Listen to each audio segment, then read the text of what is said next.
Balik lagi sama Afda bro. Bukan. Ntar gue cek posisi dulu. Posisi bareng lagi sama Afda yang part 2 nya belum tentu jadi, tapi ini udah mau ngobrol random. Kayak lagi sama gue Adi di Bincang Adi. Afda, gimana kabarnya? Sehat. Dan Sehat, hari ya? ini kita udah jalan-jalan banyak ya. Sudah jalan-jalan banyak dan Afda adalah orang yang sangat bener-bener ngebantu gua, pokoknya pahlawan, pokoknya Nggak ada. orang yang baik banget dihadirkan dalam hidup gua, membantu kuliah anak kos dan ada di video ini. Keren. Oke, dan dia wibu juga. Nah, ini kita kan ngomongin random sih. Ini kepikiran kan tadi gitu gua ngobrol sama lu di motor. Oke, gua lagi pengen ngobrol chill, random, kehidupan, asmara. Aman ya? Asmara aman lah ya. Aman ya, kehidupan asmara, dan mungkin sedikit cerita tentang background lo yang menarik banget teman-teman. Kuliah di Telkom dan dia juga fotografer, cosplayer. Ini bakal panjang mungkin kalau lo menikmati obrolan ini. Wah, kita mah nggak ada batasan waktu di sini. Nggak kayak part 1 diusir. Usir, Di sini bisa kalem ya. bebas. Bebas. Tapi mungkin dengan suara aneh atau enggak? Oke, ini lu adalah kalau gue sama ini gue berteman dengan Afda, yang gue tangkap lu anak Telkom, ya benar? Lu benar fotografer? Benar. Oke, dan sekarang merambah ke video kuliner. Gokil. Benar semua? Iya benar Oke, semua. sekarang kita bedah pertama dulu. Oke. Kenapa Bandung? Anjing, jauh banget. Bandung. Kenapa Bandung? Kenapa Bandung? Dari lu asli mana? Gua aslinya orang Riau, tapi gua lahir di Padang. Lahir doang. Lahir doang di Iya, Padang. habis itu ngikut orang tua lamanya di Riau. Oke, jadi penasaran. Lebih betah mana seorang Afda kalau ditanya Riau dan Padang? Kalau ditanya lebih betah mana, mungkin karena udah lama terbiasa di Riau, gue bakal jawab di Riau. Oh, wow, oke. Sip, mantap. Selanjutnya, tadi kenapa Bandung? Dari sekian, dari 2 kota bahkan yang lu sebut jauh ya, bro. Teman-teman Bincang Adi, Riau, Padang, berat. Tiba-tiba di Bandung. Kenapa Bandung? Oke, untuk landasan dasarnya dulu, karena emang gue orang Minang gitu ya. Dimana biasanya orang Minang itu emang kerjanya tuh ngerantau. Oke. Nah, untuk pertanyaan kenapa Bandung, Iya. lu mau jawaban realistis atau jawaban yang dibumbui manis-manis gitu dulu? Realistis lah. Realistis. Karena sekarang realistis. Oke. Kenapa gue bilang harus realistis? Kan sekarang Karena- ini kerja susah. Cuak. Enggak. Kenapa Bandung? Karena Oke. gue nggak diterima di UGM dan UB. Oh, wow, menarik banget. Gak keterima di UGM dan UB. Iya benar. Oh, dan larinya ke Bandung nih. Iya, gue dapat info kalau gue lulus Telkom, ya udah ke Bandung. Gitu. Oh gitu. Iya. Hai UGM.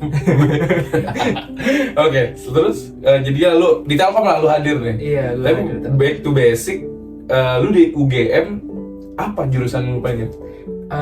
Sama sih dengan jurusan Oh. gue pengen ambil di Telkom itu UGM atau UB.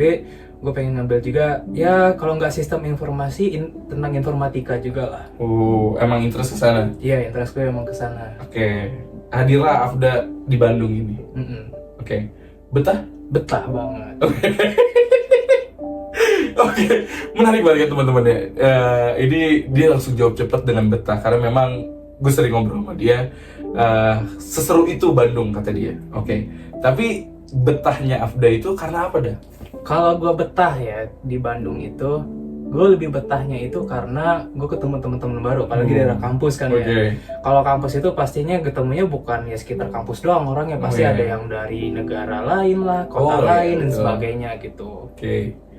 Jadi makanya lu anggap diri lu nih cocok di Bandung nih. Iya, gue cocok sama teman-teman gue di Bandung. Kulinerannya asik-asik juga. Oke.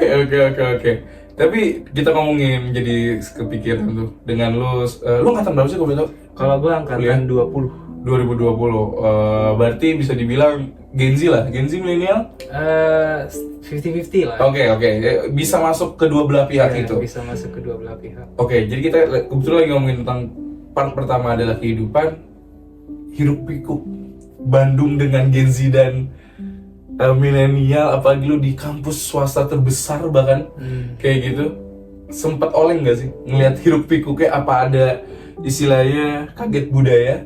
Kalau kaget budaya, kalau gue sih kalau kaget budaya itu lebih ke ini sih ya, fashion. Oh, kenapa fashion? Karena gue kalau di Sumatera, di Riau gitu kan, kebanyakan sih Sumatera ya, dimana fashion itu cukup tertutup bahasanya. Fashion cukup tertutup. Tertutupnya ini maksudnya itu tidak terlalu berpenampilan yang mengekspos kulit gitu kan. Oh, oke. Mungkin ada bagian ini doang yang Oke. memang dress gitu kan. Cuma ketika gue sudah sampai di Bandung, hal pertama yang gue cukup kaget itu adalah fashion dari orang-orang, dimana ini cowok atau cewek sih ya. Oh, berarti dua gender nih ya? Iya, Oke. kayak mau keluar itu pakai short doang, ke mall short doang gitu kan. Oke. Di situ gue mulai merasakan gitu, ini apakah emang biasa di sini? Soalnya dulu sepemahaman gue tuh kalau short itu di atas lutut itu biasa dipakai cuma di rumah gitu kan. Oh, karena memang yang lingkupnya zonanya itu aja. Iya. Oke. Sedangkan terus? kalau mau keluar itu minimal di bawah lutut gitu. Oke. Jadi itu jadi bagian yang pas ke Bandung anjir, gitu ya? Kaget lah ya. Iya. Karena di sono mungkin belum seterbebas itu. Benar. Oke, berarti katakanlah dari fashion ya. Terus dari kalau kita ngomongin, kebetulan kan mungkin banyak juga pendengar gue yang mungkin belum pernah ke daerah lo, Riau atau Padang gitu. Tapi kalau untuk harga makanan lebih terjangkau mana? Kalau misalnya lebih gimana tuh kalau bisa ditanya gitu? Kalau harga makanan ya, Iya. makanan itu secara garis besar sih mungkin karena gua lama tinggal di daerah Telkom ya, dan emang makanannya itu emang untuk disediakan anak-anak kampus gitu kan. Kebanyakan sih ya untuk makanan tipe-tipe yang kayak di luar warkop ya, kayak Indomie dan semacamnya, itu bisa dikatakan yang sekitaran Telkom itu relatif murah daripada di rumah gua. Oke. Karena mungkin itu menyesuaikan dengan budget mahasiswa ya. Oh iya betul. Karena Ini- lingkup kampus. Nah, ini di luar konteks kayak Indomie, nasi goreng dan semacamnya ya. I see. Oke. Terus kan dengan seorang Afda yang dari lu berarti besar di Riau kan? Iya benar. Lu lahir di Padang, tadi lu udah nyeritain. Terus juga lu ada kaget budaya tentang keterbukaan fashion kayak gitu. Berarti kan di sini ini katakanlah berarti kota besar nih, kayak gitu. Ada nggak sih seorang Afda kepikiran untuk kalau kita ngobrol kan, gue ngeliat lu ya lurus-lurus aja nih, kayak gitu lurus aja. Tapi kan mungkin ajakan dari kita harus ini dong, misalnya bermain di lingkup anak Gahol Bandung. Lu pernah nggak kayak kayaknya gue pengen nyobain deh untuk menjadi anak gaul Bandung, entah itu katakanlah minum atau lu kedugem atau apalah kayak gitu. Notabene lu aja di kampus aja biaya masuk Telkom tuh setahu gue nggak murah. Iya, kayak swasta gitu. soalnya. Iya kayak gitu, dan Telkom ya termasuk kampus terbaik kayak gitu. Nah gimana tuh? Ada nggak sih seorang Abda berpikir kayak coba deh gue masuk nyemplung nih? Jujur ya. Ya. Ada kepikiran ke sana. Jujur ya, soalnya ya gak mau bohong juga karena emang mahasiswa masih muda, apalagi di Bandung gitu ya. Bukannya pengen bilang semua pemuda gitu, tapi ada emang segelintir kelompok itu yang emang bebas gitu kan kehidupannya, betul. life lah. Iya betul. Gue tuh banyak punya teman kok yang suka habis maghrib atau habis isya gitu mereka pergi ke tempat minum gitu kan. Dan emang ada beberapa teman gue juga yang emang ke klub waktu itu yang lumayan sebelum tutup itu, yang lumayan terkenal yang ada wing itu. Oh, Holy Wing. Holy Wings ya. Iya. Nah, teman gue juga sering mampir ke Holy Wings gitu kan. Gue jujur emang gak ada di sana, tapi ketika mendengar cerita-cerita mereka gitu kan, gue mendengar cerita mereka, kayak gue juga penasaran dong. Emang ada kayak rasa gimana? penasaran Emang kayak gimana sih dalamnya itu? Emang ada oke. apa sih di dalam sana? Apakah emang seperti yang gue lihat di film-film gitu ya, gitu kan? Betul. Cuma gue tetap berusaha untuk jangan deh gitu. Dan emang faktor terbesar itu selain karena takut dimarahin gitu ya, mahal. Nightlife mahal. Ya karena lu juga di sini juga anak kosan lah sebutan lah ya kayak gitu. Jadi lu ngerasa mungkin punya bentengnya adalah takut orang tua, terus juga yang kedua ya mungkin kayaknya mahal banget untuk hal-hal seperti itu. Tapi ajakan-ajakan untuk keluar arus itu ada nggak sih? Pernah, kayak nggak tahu apakah dianggap serius atau enggak, cuma kayak mungkin semua formalitas ikut nggak gitu. Benar. Rasa penasaran ada ya? Penasaran pasti ada dong. Apalagi anak muda di kota besar kayak gitu ya. Oke, dan akhirnya lu maksudnya lu membentengi kayaknya enggak deh. Kayak gitu, dan lalu akhirnya lengkap cerita lu sudah menaklukkan Telkom, katakanlah lulus, betul ya, udah lulus ya? Betul, Tepuk tangan dulu alhamdulillah. dong, gokil, gokil. Dan dunia sebenarnya mungkin bener ada sekarang nyata adanya lu di depan mata lu ya, bener gak sih? Iya, tutorial udah selesai. Tutorial udah selesai, Iya. oke. Dan lu langsung masuk ke hard game sesungguhnya. Iya, Jadi betul. itu ya lu dilepas di masyarakat, mencari kerja, mungkin ada ajakan-ajakan atau tante, ibu, kapan nikah habis itu? Aduh. Bagaimana tanggapan lu ketika lu udah masuk ke step berikutnya? Seorang Afda nih. Oke, untuk mungkin gue ini dulu ya dari tanggapan kapan nikah ya. Iya, oke. Kalau tanggapan kapan nikah sih sebenarnya gue nggak terlalu ke-trigger gitu. Oh. Karena gue masih bisa jawab kalau gue pengen fokus kerja dulu gitu kan. Oke. Karena ya gue paham sebagai seorang cowok akan menjadi kepala keluarga pasti bebannya lebih gede ya. Iya. Kita harus menghidupi pasangan kita gitu Oke. kan. Karena cowok gitu kan. Nah makanya gue masih pengen kerja dulu gitu. Dan ya tidak terlalu ke-trigger lah kapan nikah gitu. Untuk saat ini. Untuk saat ini Iya. masih chill. Masih chill. Oke, Nah, selanjutnya. tapi kalau untuk masalah pekerjaan ya ini gue ditampar realita. Oke, berarti dengan katakanlah lu dulu bilang ditampar realita, berarti memang orang-orang bilang di internet memang zaman sekarang mencari kerja sesulit itu lu rasakan. Iya, lebih tepatnya gini. Oke. Sebenarnya lapangan pekerjaan itu ada banyak. Ada banyak. Ada banyak.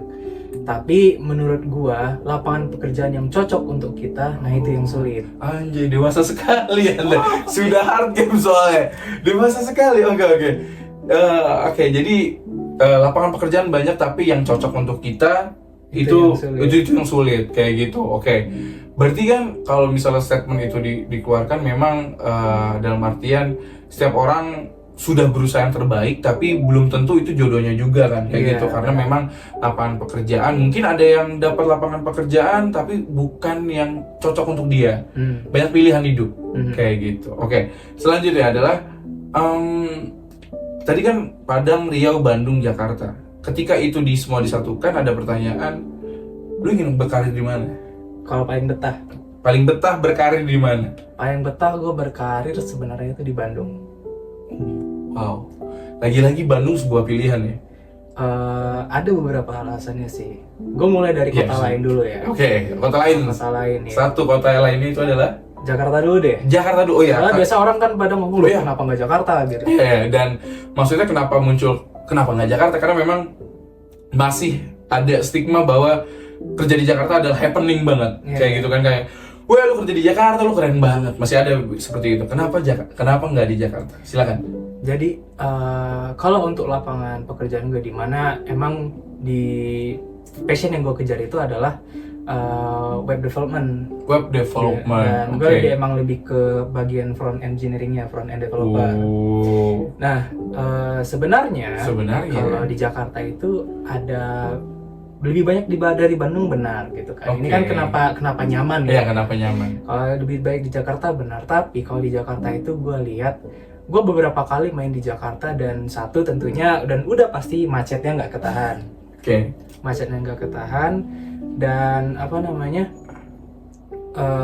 itu tuh kalau yang gue sering baca juga ya untuk transportasi di Jakarta itu walaupun banyak yang udah umum, tapi itu tuh kayak kadang gue merasa takut gitu. No, oke. Gue merasa takut soalnya apalagi jam kerja pulang pergi itu pasti dempet-dempetan sebagainya gitu kan ya berjuang lah. Berjuang lah yang namanya.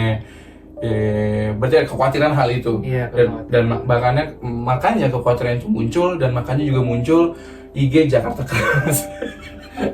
Ya berarti kan Iya. Jakarta memang sekeras itu kan Iya. kayak gitu. Oke. Lalu Terus yang kedua mungkin ini bias ya atau gimana, tapi di beberapa tempat yang gue temuin di Jakarta yang pernah gue kunjungin lebih tepatnya, mungkin kalau ada yang salah bisa iya. diajak gue coba kunjungin ke sini bang. Iya, Gitu. oke. Tapi gue merasa dari gue bandingin di Bandung gitu ya, price di Jakarta lebih naik. Oh iya, betul memang. Oke. Dan sebagai pejuang pejuang rupiah itu sebisa mungkin cari yang paling efisien, murah dan mengenyangkan gitu Oke. lah. Oke. Nah dan ya gue menemukan Bandung lebih nyaman gitu. Tapi kan Pekanbaru tuh lebih murah tuh makanannya Oh, dan iya. ini kan. Benar. Tapi apa namanya? kesempatan lapangan pekerjaan itu lebih gede di Bandung karena emang udah kotanya Oh iya. yang udah develop gitu Ya kan. udah kebentuk lah Udah kayak kebentuk. gitu. Dan Oke. orang lebih banyak mengenal lah gitu Oke, kan. oke. Jakarta, Bandung, lalu selanjutnya Kalau Padang ya, Padang. kalau Padang gue sebenarnya belum ada riset terlalu banyak tentang Padang ya. Gue juga jarang di Padang, dan di Sumatera itu gue lebih banyak itu pas SMA itu di Payakumbuh juga. Itu pun Payakumbuh. Payakumbuh itu bisa dibilang ya bukan tengah kotanya juga, tapi nggak terlalu pinggiran lah. Oh. Maksudnya tuh bagian dari Sumatera Barat tapi bukan ibu kotanya. Oke, oke. Yang terakhir Riau. Ya Riau itu ya Pekanbaru. Pekanbaru tadi. Iya. Oh, oke. Menarik. Dan pilihan paling kalau gue sering ngobrol Bandung adalah ya, moga-moga dapat di Bandung gitu ya. Iya, moga-moga. Dan lu udah tahu juga arah lu mau kemana. Lu jurusan SI, lu mau menjadi web development kayak gitu kan. Nah, apa yang membuat lu bisa tahu diri lu pengen ke bidang ini? Alasan kenapa gue tahu dari bidang ini karena semasa kuliah Oke. yang paling lancar gue masuk di kepala gue ya ini. Oke.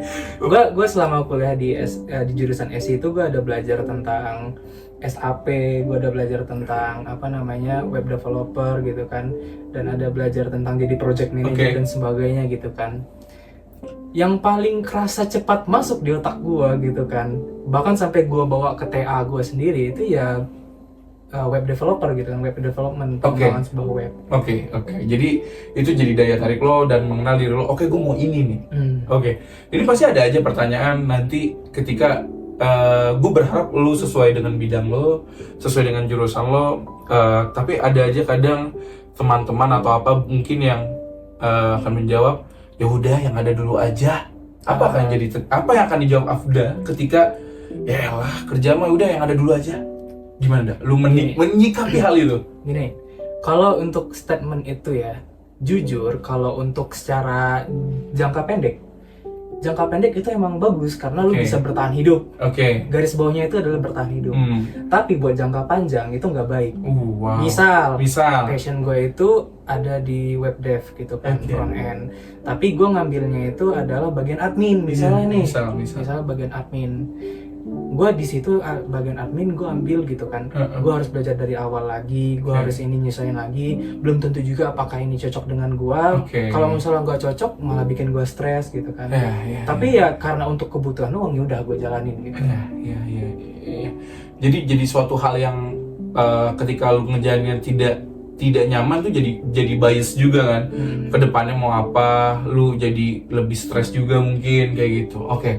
Lalu ada lagi pertanyaan lagi di bawah, Afda ya udah pulang dulu aja, kita lanjutin usaha apa gitu. Gimana tanggapan lu ketika? Kalau sebenarnya kayak itu tuh ada pernah pernah ditawarin gitu kan. Gue pernah jawab juga, gue pernah ngobrol sama orang tua emang ada beberapa usaha gitu kan. Gue ada bilang ke mereka kalau misalnya di sini emang udah nggak ada lagi, bukan nggak ada lagi sih, maksudnya tuh belum dapat juga gitu kan, belum dapat juga, ya udah bakal coba di take over gitu. Tapi di take overnya ini bukan sebagai bener-bener full semuanya, tapi kebetulan di usaha itu kan emang belum terlalu modern, digital gitu kan. Gue bakal bilangnya cuma bakal di take over, cuma bakal fokus ke bagian digitalisasinya gitu. Jadi ya walaupun ya bisa dibilang wah lu mah enak punya kerjaan orang tua lu tapi ya benar, tapi kan di sini gue bukan take over buat ngambil profitnya, tapi gue mengaplikasikan apa yang gue pelajari selama kuliah ke perusahaan yang itu. Oke, ke perusahaan dari keluarga orang tua kayak gitu ya. Oke, gue jadi menarik bahwa gue setiap ngobrol sama lu adalah orang yang cukup bisa menjawab dan memahami diri lu. Kalau misalnya gue boleh tarik mundur ke belakang, bagaimana sih cara pola didik lu di orang tua? Apakah lu cukup yang keras banget sama lu Afda harus cepat dewasa berpikir seperti, atau bagaimana sih kalau kita ngomongin diri lu di masa kecil? Mungkin ya kalau dibilang dari masa kecil bisa dibilang alhamdulillah gue punya keluarga yang baik gitu. Maksudnya tuh gue nggak terlalu dimanja, tapi gue juga nggak terlalu dibebasin gitu. Oh, wow. Kayak sok kalau mau hobi apa aja nggak harus ikut kayak punya orang tua atau sebagainya, silakan dikembangin hobinya, atau kayak ada apa minat mau ke jurusan apa silakan gitu kan, nggak ada dikembangin, paling ya cuma dibatasinnya itu ingat norma-norma agama dan sebagainya gitu kan. Oke. Tapi dari mana gue bisa mengenali diri gue? Mungkin karena ini didikan merantau. Jadi gue itu udah merantau sejak 1 SMP. Buset, Gue iya benar. udah pisah gitu kan dari orang tua sejak 1 SMP.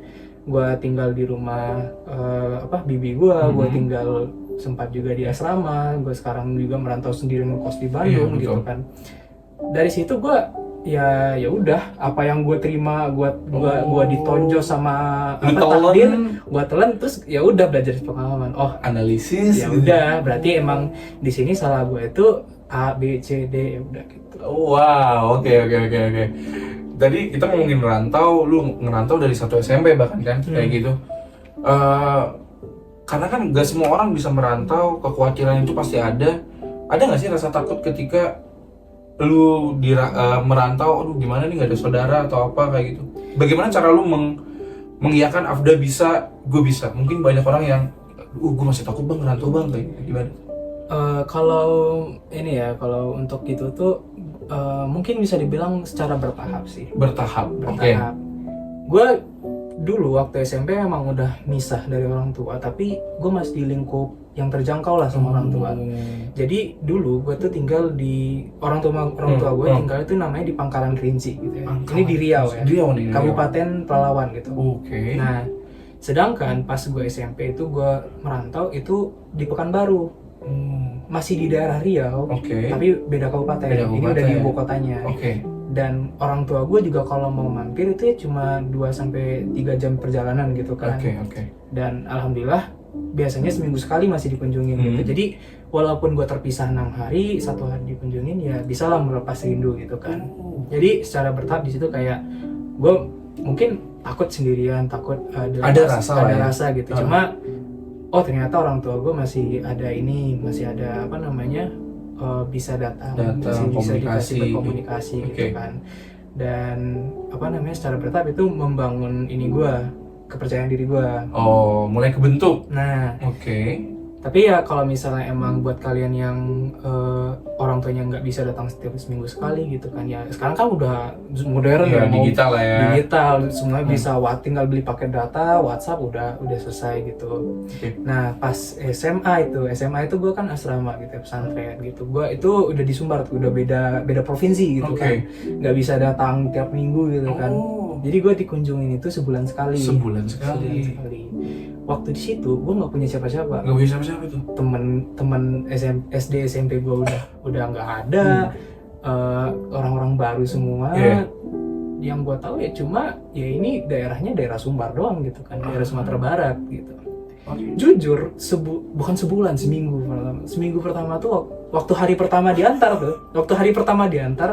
ego gue tuh tinggi, kayak aman lah ini mah. Ini ya paling terbiasa sebentar gitu kan. Nggak taunya baru 5 hari atau 6 hari gue nangis gitu kan. Juga homesick gitu mungkin?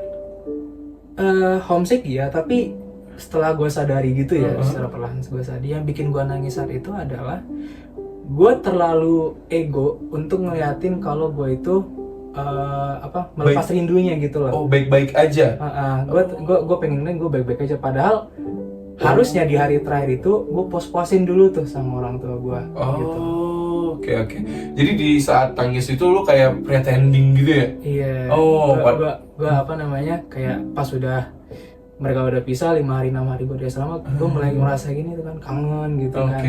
Harusnya kemarin sebelum pamitan itu main-main sepuasnya, lepasin semuanya gitu kan. Nah, dari mana gue bisa overcome itu adalah ya mungkin bisa dibilang gue cengeng di sini ya. Harusnya itu memang seminggu sekali itu ada jatah nelpon gitu kan biasanya. Tapi untuk orang pertama masuk itu tuh bolehnya sebulan sekali. Gitu. Nah, gue di situ emang ya bisa dibilang jujur gue rada cengeng gitu kan. Gue mohon tuh sama itu ada pembina gue gitu kan, buat nelpon orang tua gue. Akhirnya ya udah dibolehin tuh 12.10. Gua telepon itu kan baru dengar halo gitu kan, itu gue nyucur. Bener-bener gue kayak nyucur, terus orang tua gue tuh kayak berusaha sambil ketawa-ketawa gitu kan. Udah agak 5 menit, 10 menit, 15 menit, terus paling lama 20 menitan lah gue nelpon.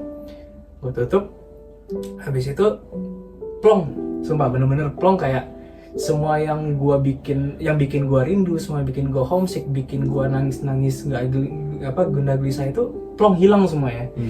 Ya karena yang gua butuhkan itu cuma pamitan yang bener-bener pamit gitu.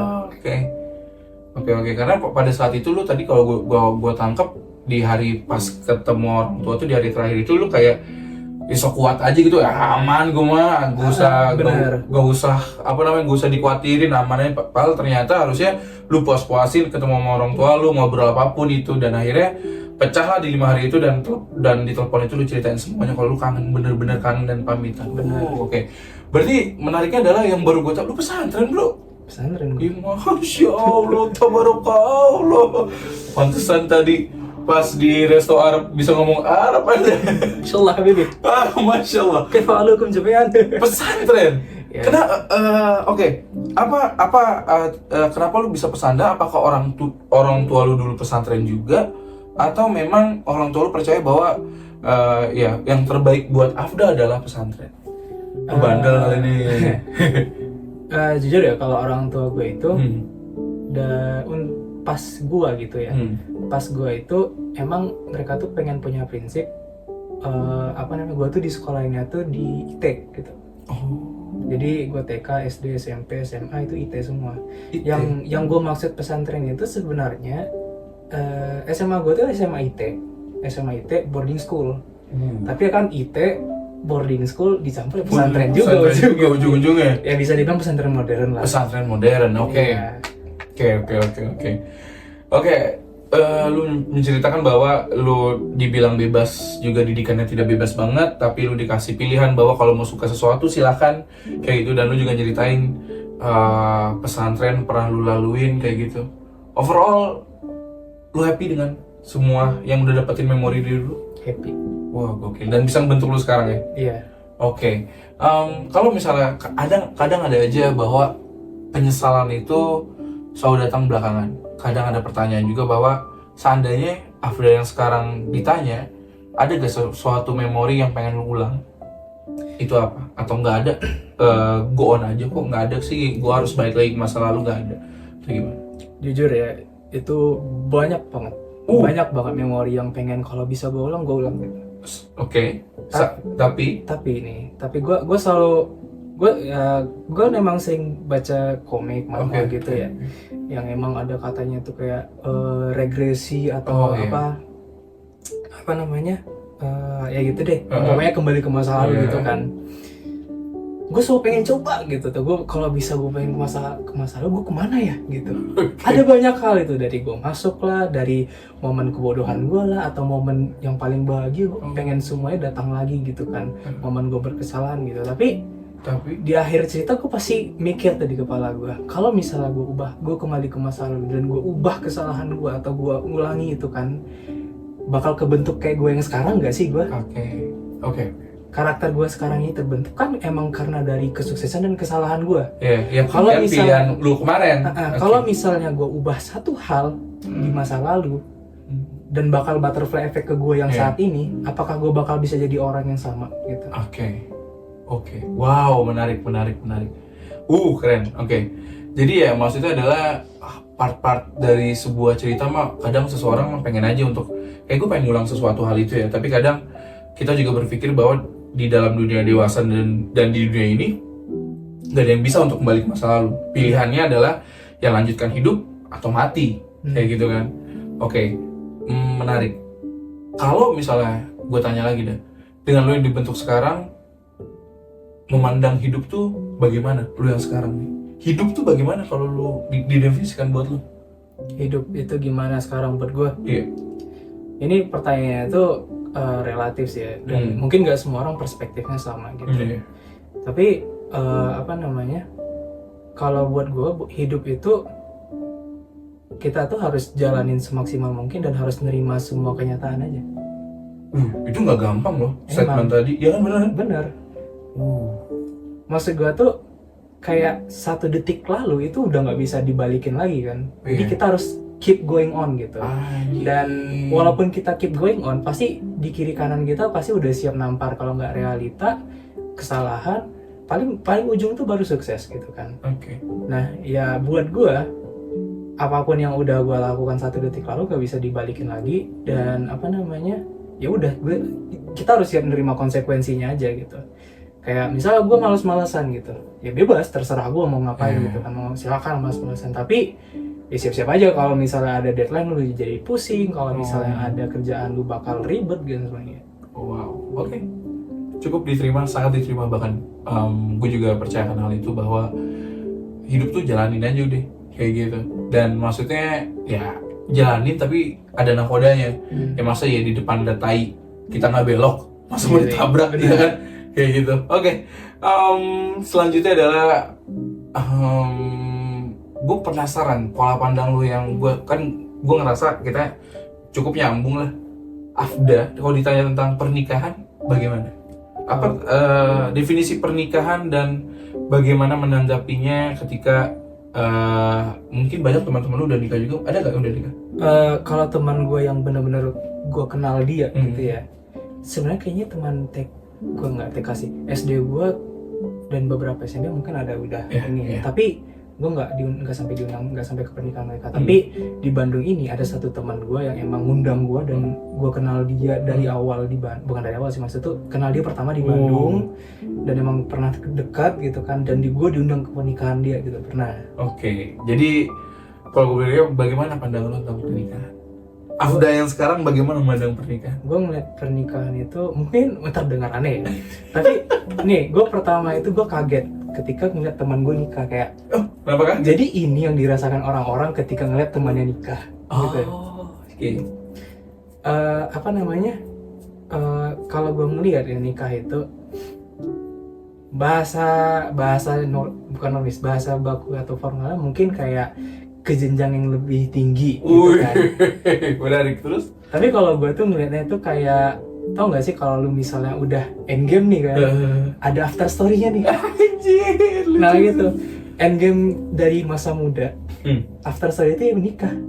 Oke. Tapi di satu sisi bukan after story juga, lebih tepatnya kayak season selanjutnya gitu.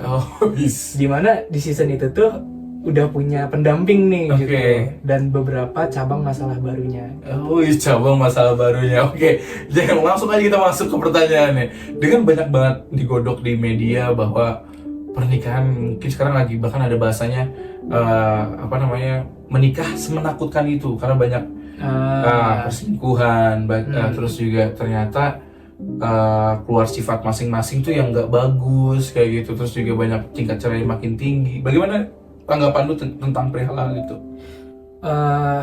Pertama, untuk statement pernikahan itu menakutkan, ya itu benar, fakta. Pernikahan itu menakutkan karena lu nggak bakal tahu gimana kedepannya itu ada masalah baru apa yang datang gitu. Jujur itu menakutkan. Yang salahnya adalah ketika statement itu dianggap negatif. Kayak lu berharap apa? Sebuah orang, dua kepala berbeda, dua insan berbeda ketemu gitu. Gak mungkin kalian jadi satu pikiran. Kalian tetap bakal ada dua pikiran. Pasti kalian ada berbeda pendapat suatu saat nanti. Gitu. Pasti bakal ada masalah, pasti bakal ada debat, pasti bakal ada berantem gitu loh. Dan permasalahan itu bukan di merekanya, tapi di debatnya itu gimana bisa menyelesaikannya, komunikasi mereka gimana, problem solving mereka gimana gitu. Karena itu yang harusnya lebih ditampilkan, diajarin gitu. Oke. Dan memang ya pada dasarnya mau nggak mau pernikahan ada dua orang yang berbeda, dua kepala keluarga yang berbeda. Karena memang nggak ada yang bisa katakanlah bohong kalau misalnya kita tuh klop, padahal mah ya yang bahkan menarik adalah banyak orang bilang bumbu berantem, bumbu yang menyakitkan adalah bumbu yang kita harus benar-benar belajar bagaimana cara problem solving itu dibuat dan biar itu jadi makin kuat. Kayak gitu. Oke. Pola pandang yang cukup menarik dari Afda. Oke. Terus pernikahan udah, dan bagaimana season percintaan? Oke, tapi sebelum itu Kamera di mana kamera? Oh itu ya, lambaikan tangan. Anjir. Pernikahan udah, lalu seorang Afda asmara. Iya. Oke. Kita jemput misalnya pacaran pertama lu di mana sih sebenarnya? Di Padang, Riau, atau Bandung? Kalau pacaran pertama gue di Bandung. Di dalam di Bandung, di dalam. Oke, kita ngomongin asmara. Berarti sekarang lu jomblo ya? Iya, gue jomblo. Sampah lagi. Wah. Terus tergesa-gesa gak sih lu melihat diri lu yang sekarang gue pengen punya pasangan atau gimana? Kalau gue mungkin untuk dibilang gue pengen punya pasangan, bohong kalau gue bilang enggak gitu. Iya, Karena gue umur gue juga udah segini, pasti pengen punya ada seseorang gitu loh. Gitu. Oke, terus berat banget ngomongin asmara. Anjing emang sebel banget gue. Tadi juga gue udah ngomong sama Auda juga, kita kan satu kendaraan tadi kita. Ya, bahkan motor gue pun kalau ngeliat Soalnya pertanyaan bakal lu lontarkan itu pedang bermata dua. Iya, betul. Karena teman-teman kendaraan gue tuh, motor gue kalau ngeliatin pacaran tuh selalu bawaannya nggak bisa ngerem, pengen nabrak terus aja kayak gitu. Karena emang anjing jadi jomblo tuh menyebalkan, tapi happy nggak sih kalau dikatakan jadi jomblo? Sebenarnya nggak sakit-sakit banget. Jadi jomblo itu sebenarnya nggak sakit-sakit, bener Bener itu? bener. Lah, kenapa bisa lu mengatakan ya nggak apa-apa kok jadi jomblo? Ya nggak apa-apa kok jadi jomblo. Untuk usia ini ya, untuk usia kayak 20-an, early 30, gue bilang itu kenapa nggak apa-apa jadi jomblo? Nggak apa-apa, tapi lu harus upgrade kualitas diri lu. Berat banget anjing. Nggak, jujur. Jujur. Soalnya kalau misalnya lu jomblo, lu pengangguran gitu kan, sama aja lu kayak busuk di kamar gitu loh. Udah gitu wibu akut lagi. Iya. Aduh, bukan ini ya, tidak bermaksud menyerang wibu. Maksudnya nggak apa-apa lu wibu, tapi lu harus upgrade diri ya, benar ya? Bener. Oke. Kan lu dari Padang dan Riau. Gue takut salah. Ada nggak sih perjodohan-perjodohan gitu? Perjodohan kayaknya bukan cuma di daerah sekitar doang sih, tapi kayaknya perjodohan ini maksudnya gimana menurut lu? Dari Kayak orang tua Oh ngejodohin? enggak, kayak misalnya kan setahu gue kayak ada beberapa yang cewek Padang dijodohin sama cowok Padang gitu. Lu mungkin di keluarga lu apa di suku lu ada lu dijodohin kayak gitu-gitu. Kalau misalnya dijodohin kayak gitu, yang harus wajib sama ini enggak gitu kan. Tapi gue sempat pernah kayak, nggak tahu orang tua gue serius atau enggak, cuma kayak ini ada kenalan teman anak dari kenalan orang tua gitu kan, tertarik enggak gitu kan. Ya gue sih nggak pernah membawa serius, cuma kayak gue jawab, oh iya bagus tapi nanti dulu deh gitu kan. Ya gitu. Oh, oke. Berarti mungkin ada aja ya kalau misalnya lu mau nerima ya mungkin ya. Iya mungkin ada aja disuruh kayak. Mau lu kalau dia misalnya jodohin sama orang tua lu? Enggak berani gue. Nggak berani? Nggak berani. Oh, lu pengen pilihan lu aja gitu? Atau gimana sebenarnya? Mungkin karena gue juga seorang yang introvert gitu ya. Kalau gue dijodohin itu rasanya tuh kayak gue disuruh gitu loh. Lu nikah sama gitu. Oh gitu. Sedangkan ya mungkin ini terlalu tidak realistis di mata beberapa orang gitu kan. Tapi yang ya harapan gue tuh, gue pengennya itu nikah karena keinginan gue gitu loh. Gue pengen sama dia karena ya gue kenal dia sendiri gitu loh. Bukan dari disuruh orang nih kenalan nih sama dia gitu kan. Kalau cocok gas gitu. Oh, oke. Tapi kalau misalnya gue boleh urutin Padang, Riau, Bandung, Jakarta, lu pengen dapet cewek mana? Kalau untuk itu sih sebenarnya gue rada bingung juga. Rada bingung gitu. Tapi kalau persenan Bandung kayak Bandung lebih tinggi kayaknya. Kalau untuk ini mungkin ya jujur sih ya. Memang banyak sih orang Bandung cakep-cakep sih. Siap. Nah, kalau komentar bolehlah cewek-cewek Bandung ya. Cuak. Bandung ya, Bandung. Oke. Berarti pacaran pertama di Bandung. Oh, berarti kalau udah jomblo berarti udah nggak pacaran. Anjir. Berarti baru pertama kali itu? Iya. Berarti kedua kalinya, 3 kali belum tuh ya? Belum. Oh, belum. Berarti first banget si orang itu lah ya? Benar. Itu jadi hal yang menyakitkan nggak sih kalau misalnya ditanya sama gue? Maksudnya kita semua berbicara dapet nih, lu suka kota Bandung, lu pengen berkarir di Bandung, tapi lu dipatahkan sama cewek Bandung, jadi hal yang kayak menyakitkan gak sih?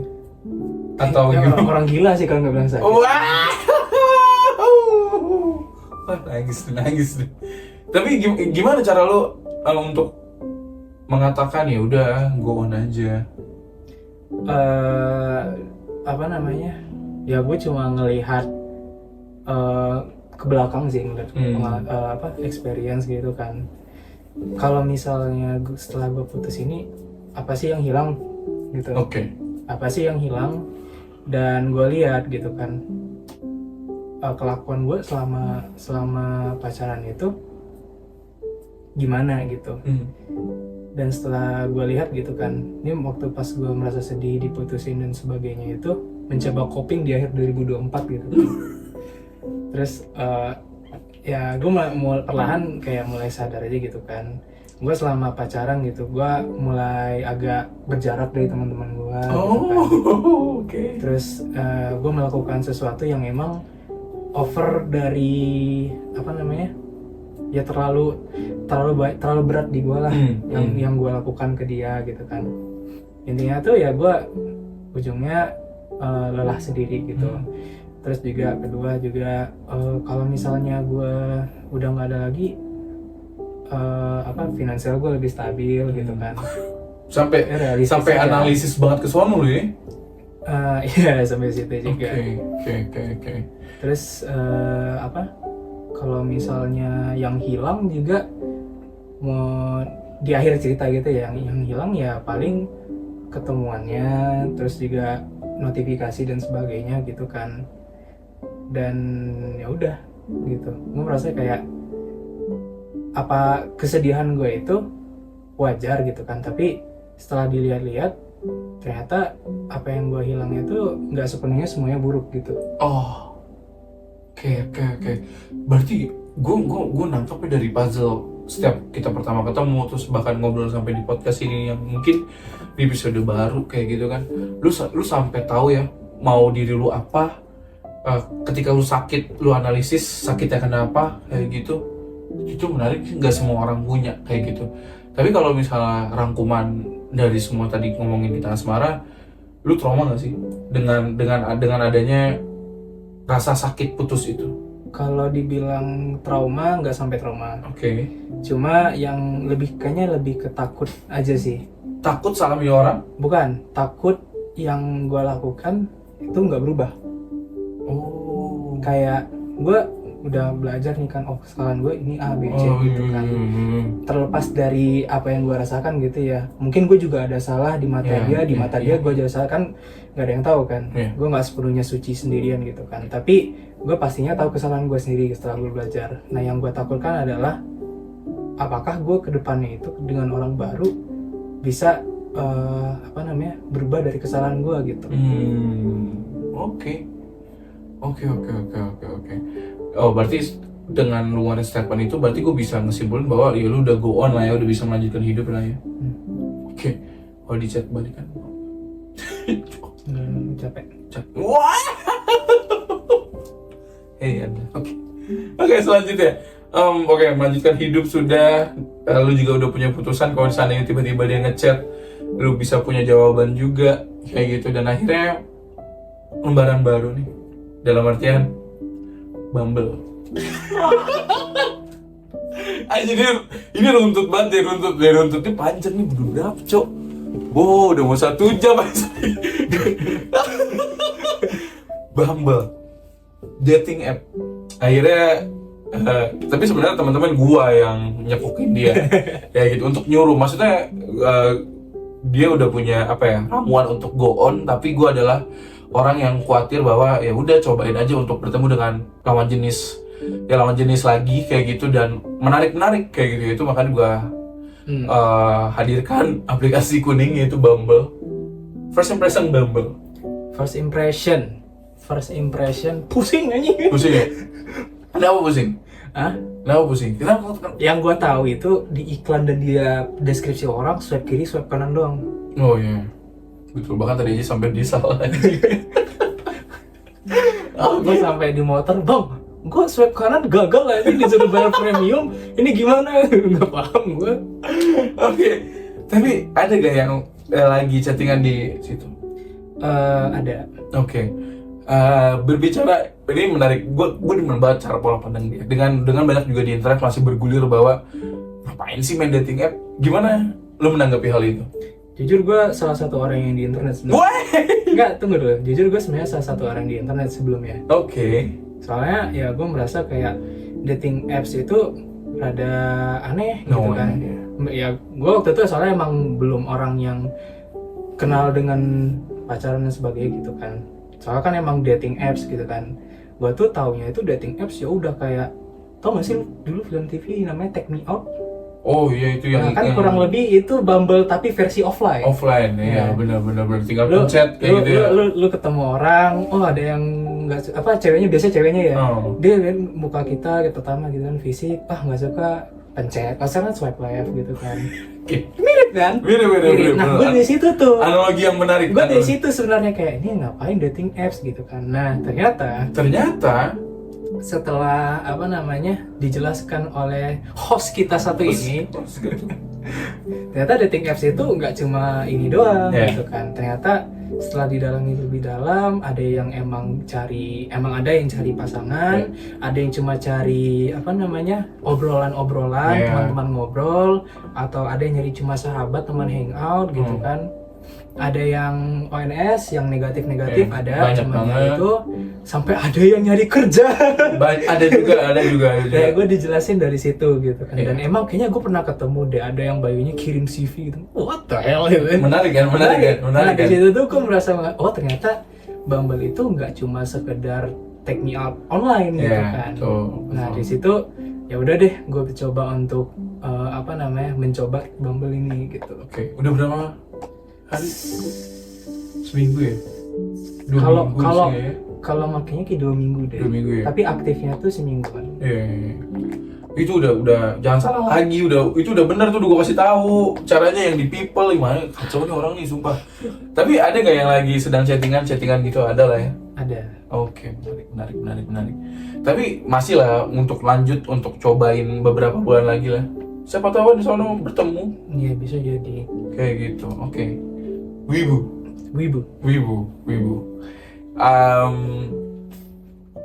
Wibu, Jo, Afda, Adi. 3 orang aja. Jo mah Cika Idol sih. Nanti kita tampilkan orang ini. Dia lagi viral. Oke. Di sini kita kasih pring gitu. Sejak kapan mulai menyukai di Jepangan? Kalau suka di Jepangan itu mah kayaknya dari SMP kelas 3. Oh ini lama juga cuy. SMP? Iya. Apa yang pertama yang lu ingat seorang Afda memori untuk menonton anime tuh apa? Sword Art Online. Aduh, langsung matiin aja. Kirito? Anjing. Kenapa Sao? Apakah disodorin temen, kakak atau apa? Sepupu gua itu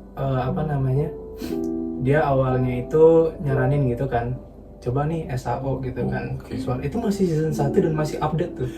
Masih ada atau udah selesai gitu ya, gue lupa. Pokoknya SAO season 1 gitu.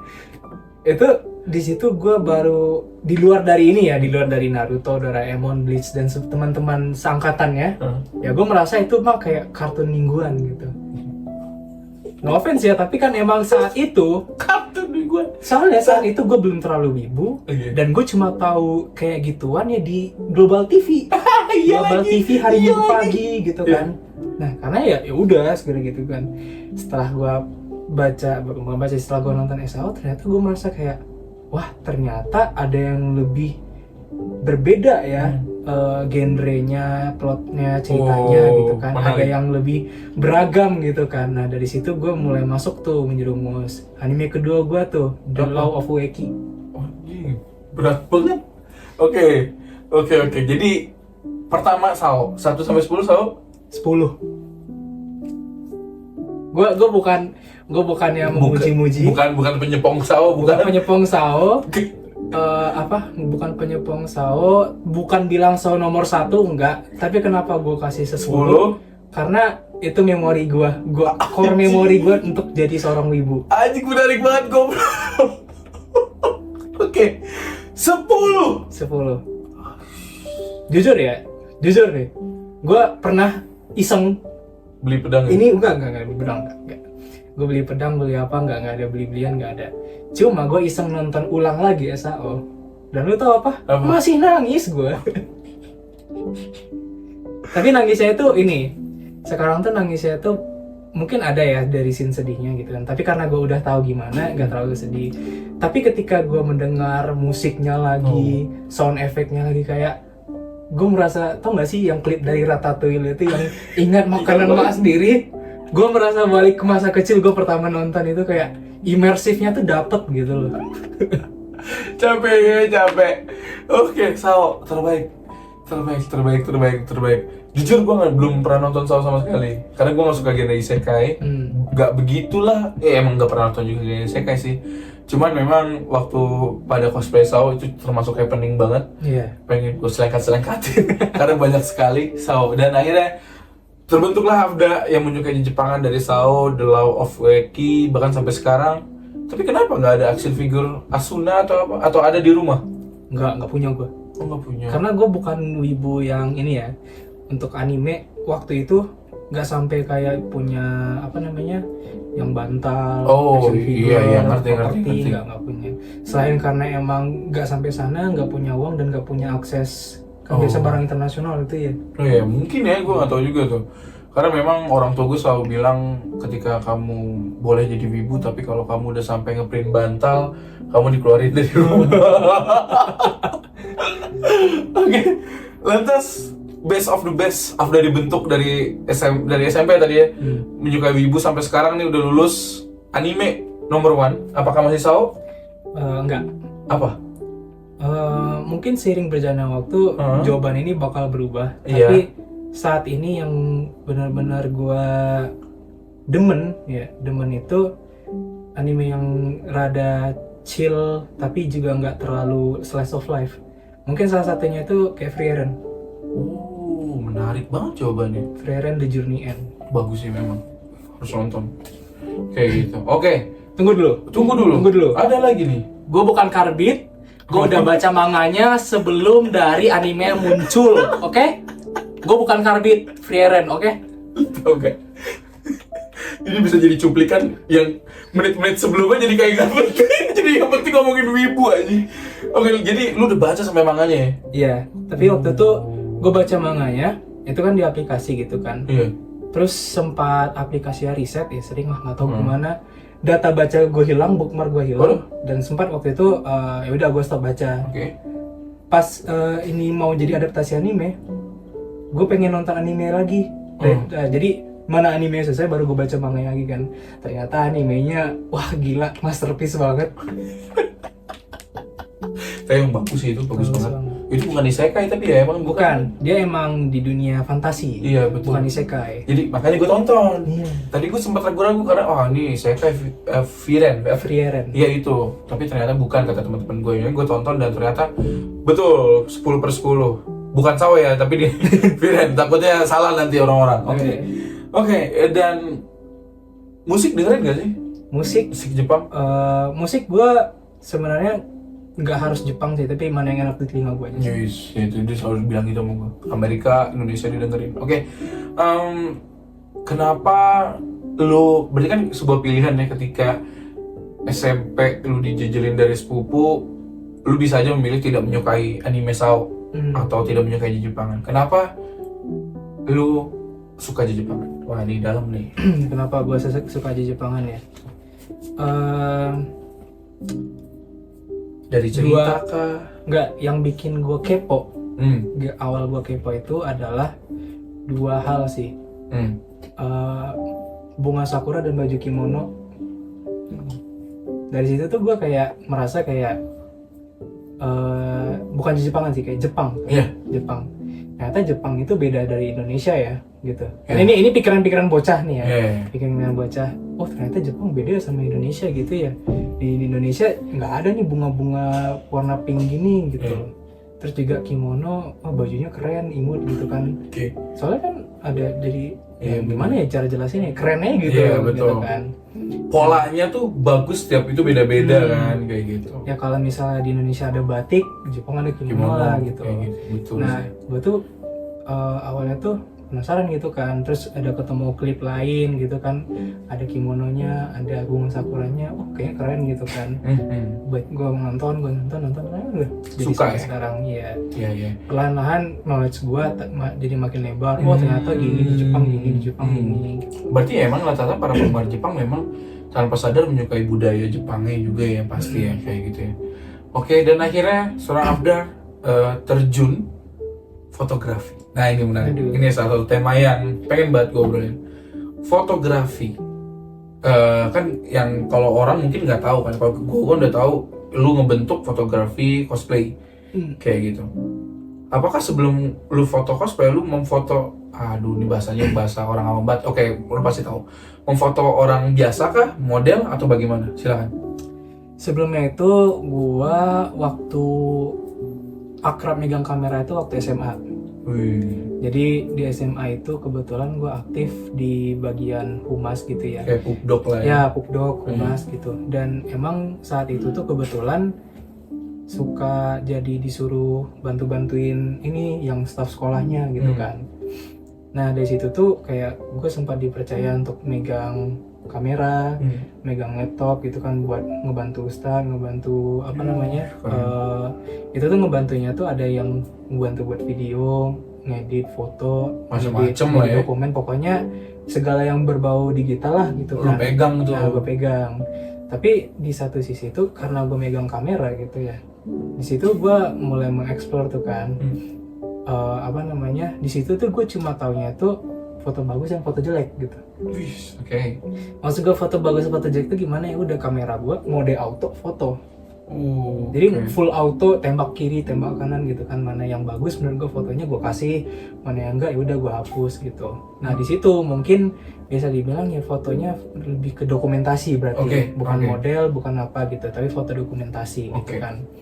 Cuma semenjak dari SMA selesai, kuliah kan itu sempat online tuh, online, terus juga udah mulai hybrid, gue datang ke Bandung. Nah di situ gue mulai ini dikenalin dengan yang namanya cosplay.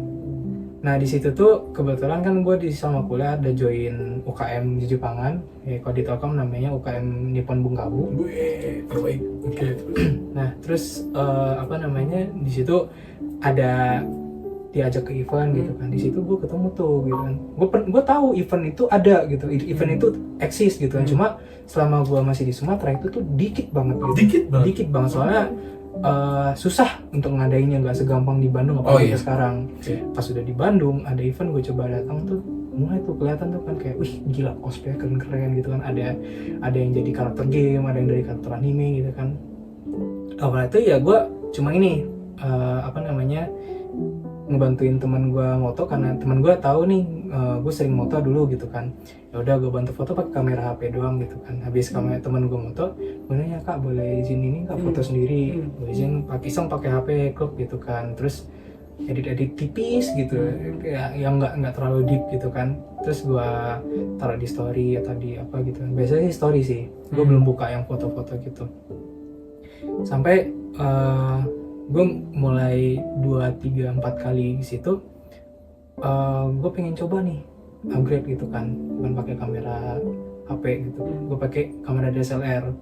Di situ kalau nggak salah di teman UKM itu ada, gue tanya ada yang punya kamera nggak gitu, boleh nggak gue pinjam gitu kan, lu datang nggak ke event ini, datang gitu kan, mau pergi bareng nggak sama gue, boleh pinjam kamera nggak gitu kan.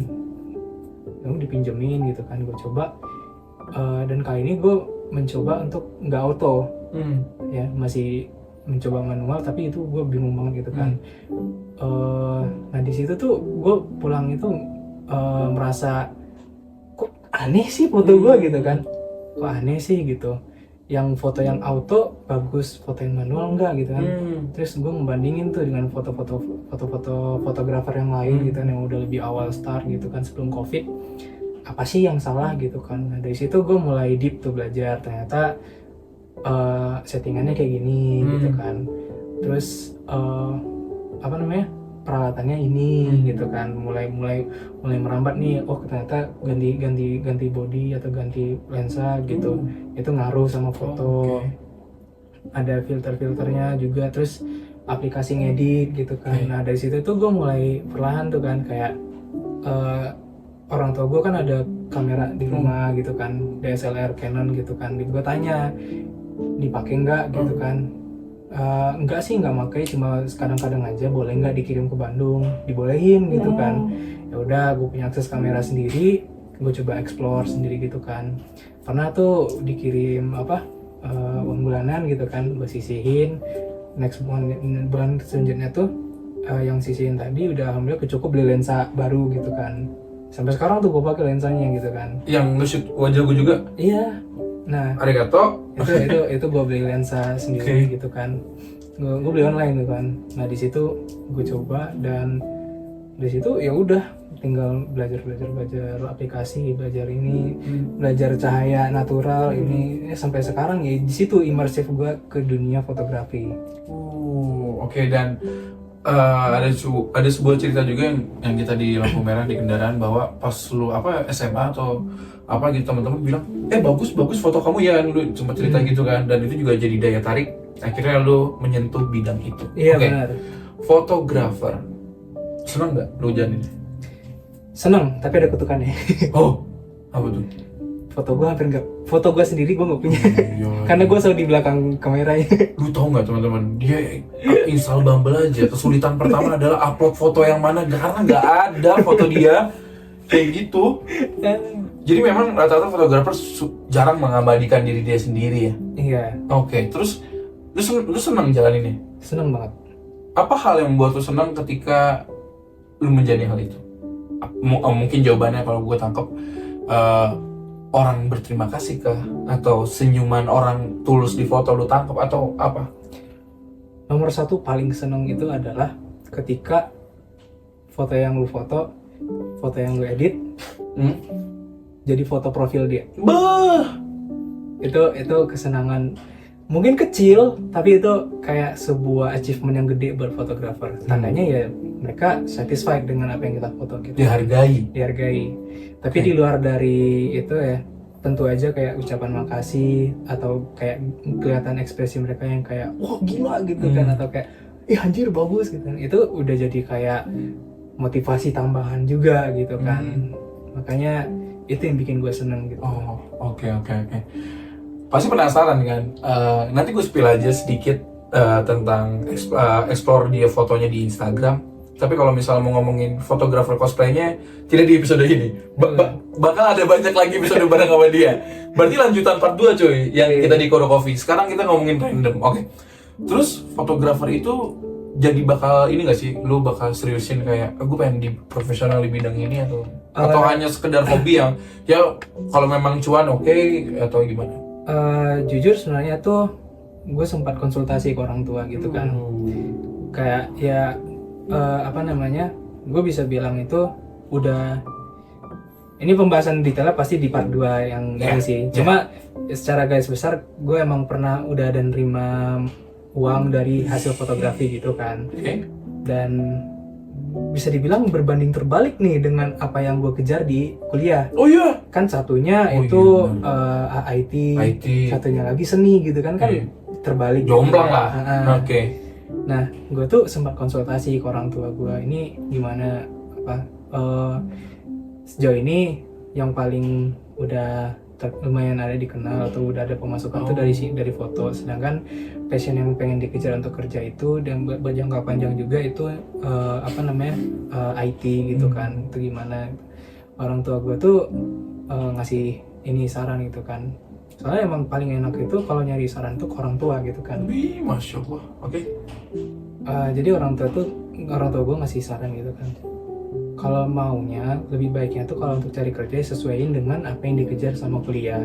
Karena ya 4 tahun kita nggak sia-sia gitu kan. Dan fotografi gue tuh emang juga datangnya itu dari awal dari hobi. Dan hobi itu nggak bisa sembarangan dikejar, karena kalau gimana ya, kalau kata orang tua gue tuh bahasanya 50-50. Oh. Memang dia bikin senang dan emang merasa kita tuh udah jago lah di sana gitu kan. Cuma kadang ada yang merasa hobi itu kayak ini jadi peluang nih, tapi ternyata enggak gitu. Oh, ngerti. Nah jadi kayak dibutai oleh hobi gitu kan. Tapi gue nggak bilang kalau hobi itu jelek ya. Ya. Pasti ada juga orang yang sukses karena hobinya gitu. Jadi kalau dari saran orang tua gue untuk pekerjaan gitu, lebih baik itu emang fokus ke IT gitu. Oke. Tapi silahkan nggak ada dilarang untuk fotografi dan sebagainya, tapi jadikan itu sebagai side hustle, kerjaan sampingan gitu. Ya kalau ada waktu luang ya boleh lah ya. Ya boleh. Oke. Kalau misalnya suntuk nih di depan komputer ngelihat codingan merah mulu gitu kan, sok kalau mau cari refreshing yang lain silakan main hobi foto gitu kan, atau mau nerima komisi seminggu sekali atau 2 kali silakan gitu. Widih. Tapi kan gue kata orang-orang beda-beda, ada spesialis fotografer wedding kayak gitu-gitu. Seorang Afda tertarik gak? Maksudnya kalau misalnya wedding juga boleh dicoba. Kan lu orangnya, bang gue mau coba nih videografer kuliner. Nah gue jadi pertanyaan menarik tuh. Lu pernah nggak maksudnya kepikiran jadi ngefoto orang wedding atau apa gitu? Gue tuh gue pernah, bukan dalam sebuah agensi atau tim atau korporasi ya, tapi gue pernah iseng motoin nikahan kakak gue gitu. Tapi curi-curi sih, kayak ya fotografer keluarga aja sih. Iya. Untungnya sih dari keluarga gue atau kedua nggak ada kena marah, karena kan kadang ada yang mengganggu pekerjaannya. Gue berusaha untuk tidak melakukan itu waktu itu, tapi emang gue sempat kayak, lu tau nggak sih, pakai batikan celana hitam, kayak menyesuaikan dengan fotografer yang disewa gitu kan, supaya nggak kelihatan nih kayak ini orang mana gitu ya. Tapi kayak lebih berbaur gitu. Jadi gue curi-curi waktu gitu kan.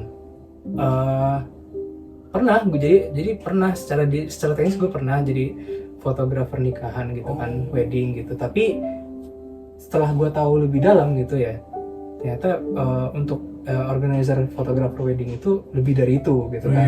Dan jujur sih kalau ditanya apakah gue tertarik untuk mencoba gitu. Tapi itu bisa dibilang salah satu mungkin dari wishlist gue, tapi bukan dalam waktu dekat gitu. Karena untuk fotografer wedding itu cukup tricky kan? Bukan tricky, kayak tanggung jawabnya gede. Kalau kan Karena emang acara sakral gitu kan, sakral nikahan gitu kan. Karena pada dasarnya fotografer juga momen ya kayak gitu. Nah kita bahas akan detail di episode yang part 2 yang sebelumnya. Terus juga ada fotografer, disingkat aja, fotografer kayak tumbuhan, hewan gitu. Tertarik gak? Kalau tumbuhan hewan itu pernah nyoba, tapi nggak setertarik untuk foto manusia sih. Berarti objeknya lu lebih manusia gitu ya? Iya. Lebih enak untuk diarahin soalnya. Oke. Berarti bisa ya gue foto di belakang kereta jalan? Bisa. Oke, fotografer. Tentukan tanggal main, Siap, kita ke nanti stasiun kayak gitu. Nanti detail fotografer di episode yang lain. Oke, selanjutnya dari kehidupan, kuliah, asmara, dan hobi lu yang lu suka, fotografer, udah semua. Terakhir, ini boleh dimasukin atau enggak, lu pernah gak dapet kejadian horor? Horor. Paling kalau horor itu tuh selama SMA sih. Sama SMA? Itu ngapain? Horor di SMA itu mungkin karena daerahnya, kebetulan itu kan asrama gue tuh bisa dibilang agak terpencil lah tempatnya ya gitu ya. Tentunya dong kesurupan itu mungkin bisa dibilang horor di gue. Oke. Lu pernah tuh dapet momen itu? Bukan gue yang kena, tapi teman gue. Temen lu lihat? Ya gue ngeliat. Oke. Yang ngereok dia, gitu kan, nggak jelas. Kedua? Makhluk halus mungkin? Oh, lu pernah lihat? Enggak, tapi gue merasakan. Seperti? Jadi gini, jadi kan lu tau nggak bangunan rumah gadang, bukan rumah gadang sih, bangunan rumah-rumah adat Minang gitu. Itu tuh kayak dimodernkan dikit. Jadi tempat sekolah gue gitu kan. Jadi ada 2 lantai itu. Dulu masih belum ada masjid gitu kan. Jadi lantai 2 itu satu sisinya itu kan kiri kanan tuh tangga tengah. Satu sisinya tuh jadiin ruangan musola. Nah, terus Dulu tuh gue sering tuh kayak apa namanya pulang terakhir dari musola gitu kan, terus kadang juga nginep gitu. Nah di situ tuh gue sering tuh dengar ada suara di tangga itu kan, tangga kayu ya, tangga jenjang kayu gitu, dan itu tuh suara berderit banget, nyet gitu. Nah gue sering tuh ngedengar suara orang naik atau turun gitu, padahal pas gue coba cek nggak ada. Tapi lu takutan gak sih kalau gue boleh motong? Awalnya takut, tapi kayak Terbiasa lama-lama ya lagi. udahlah ya. Keren ya, lu ya? Ya masalah tuh gini, bayangin gue selama 3 tahun, 2 tahun deh di tempat yang sebelum dibangun masjid gitu ya, 2 tahun. 2 tahun itu ada berapa bulan? 24 bulan, 24 kali 30, sekitar ya segituan hari lah. Mungkin 100 hari pertama gitu kan takut, 150 hari ke depan kayak ya udahlah ya, udah gitu doang tiap hari naik turun mau ngapain gitu. Konsep ya udahlah tuh kadang jadi apa ya, jadi peluru ya udah sih jalanin aja gitu ya. Oke, jadi paling horor itulah ya. Paling horor lain itu Oh, ada lagi yang lebih parah nih. bentar gue pikir dulu. Selain kesurupan itu, oh ini ya gue nggak tahu nih aman atau gak, cerita harusnya aman, gue nggak nyebut nama orang. Gue punya teman, ini di Bandung nih ceritanya nih. Gue Terus? punya teman pulang dari bagian atas tuh ya, bukan Lembang, pokoknya Dabul atas Lembang ke sana gitu kan. Emang waktu itu cerita jam 10 malam ke atas tuh.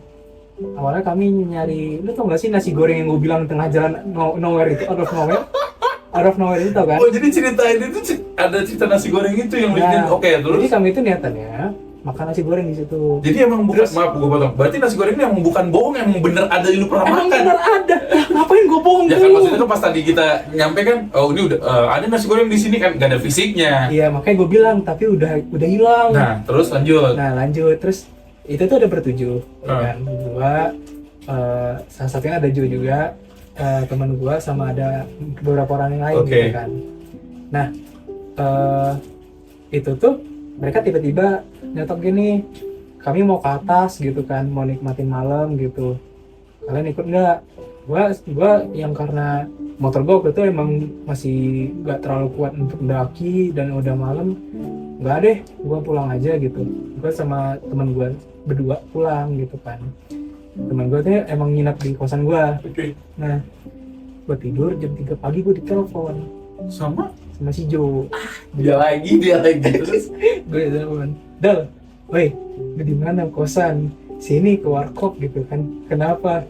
Sini ketempelan. Allahu Akbar. Oke, ketempelan berarti yang satunya lagi teman si Jo itu, teman kalian itu. Iya, ada temen kami. Kenapa ada statement dia ketempelan? Pasti ada cerita dong. Ya kalau dari cerita yang gue dengar itu, mereka tuh kan pas naik itu emang nggak tahu, mungkin karena ngelepas stres gitu kan, kayak teriak, ada ya apa ya, muda-muda gitu kan. Muda-mudi ya memang ya. Terus kayaknya ada salah ngomong atau gimana gitu kan. Ada pas ngelewatin pohon tua gede gitu, katanya ada yang merasa bau, terus ada yang merinding gitu kan. Terus pas sampai di warkop, kan gak langsung pada pulang tuh ke warkop dulu. Dia tuh kayak posisinya tuh kayak punggungnya berat, apa gitu kan. Terus udah punya feeling nih, wah ini ketempelan gitu. Oke, berarti tuh tier paling atas serem itu ya? Itu tuh, wah gila. Lu tau gak sih, gue di Bandung itu selain dari jadi fotografer, jadi apa, front-end engineer, gue jadi dukun. Oke. Ini kita udah berapa nih? 1 jam 13 menit. Gelo. Kayak gitu. Wah, ini tidak terasa udah 1 jam. Udah banyak banget hal yang kita omongin. Terakhir penutupan, di masa akan datang 10-20 tahun lagi, apa yang lu ingin katakan? Misalnya orang Afda yang masa depan melihat video ini. Bisa yang gue katakan ya buat masa depan, buat gue yang di masa depan 10 tahun atau kapanpun itu, menyesal nggak dengan apa yang gue pilih? Anjir. Thank you udah ngobrol 1 jam 13 menit, bahkan 1 jam 15 menit. Ini adalah episode mungkin yang terpanjang juga dalam sesi program Bicara Adi. Kalau aku bukan ibu, udah hal normal ibu ngomong panjang kayak gitu. Ini adalah episode yang sangat panjang, sama seperti kayak waktu sama Bang Titan. Ini menarik banget, dan ini adalah teman terbaik gua, dan gue bersyukur mengenal Afda. Thank you Afda di episode Stranger Story. Yuk. Bye bye. Bye.